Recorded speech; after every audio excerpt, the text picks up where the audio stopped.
వారికి చేసే సూచన ఏంటంటే 10 సంవత్సరాలు పరిపాలన చేసిండ్రు. మీ అనుభవాలు మీకున్నాయి.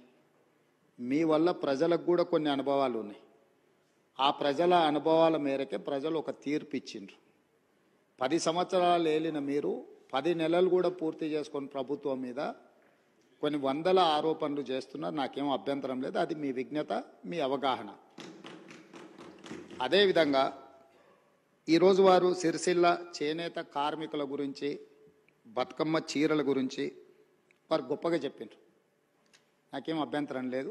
చేనేత కార్మికులకు పని కల్పించడం కోసం ఆనాడు ప్రయత్నం చేసి ఈ పథకాన్ని ప్రవేశపెట్టినమన్నారు. 2017-18లో నాకు తెలిసినంత వరకు మొట్టమొదట ఈ చేనేత కార్మికులకు బతుకమ్మ చీరల పథకాన్ని ప్రవేశపెట్టారు. నేను సూటిగా వారిని అడుగుతున్న ఒకటే మాట, అక్కడ ఇక్కడ డొంక తిరుగుడు కాకుండా మీరు ఈ పథకాన్ని ప్రారంభించిన సంవత్సరం మీరు సిరిసిల్లలో నేత కార్మికులకు పనిచ్చి బతుకమ్మ చీరలు తీసుకొచ్చి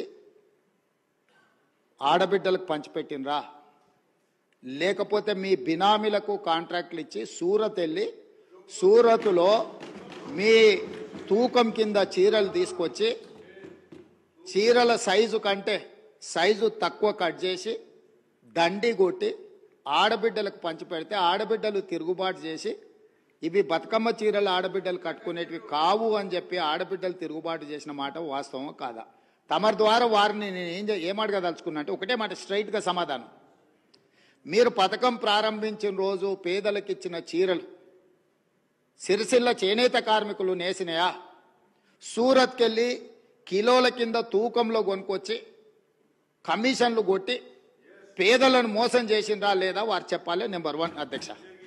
నెంబర్ 2, వారు అధికారం కోల్పోయేటప్పటికి మీరు అదే సిరిసిల్ల చేనేత కార్మికులకు 275 కోట్ల రూపాయలు బతుకమ్మ చీరల బకాయిలు పెడితే మా ప్రభుత్వం వచ్చిన తర్వాత మా మంత్రి పొన్నం ప్రభాకర్ గారు, మా ఆది శ్రీనివాస్ గారు వస్తే 100 కోట్ల రూపాయల బకాయిలు విడుదల చేసింది నేనా కాదా?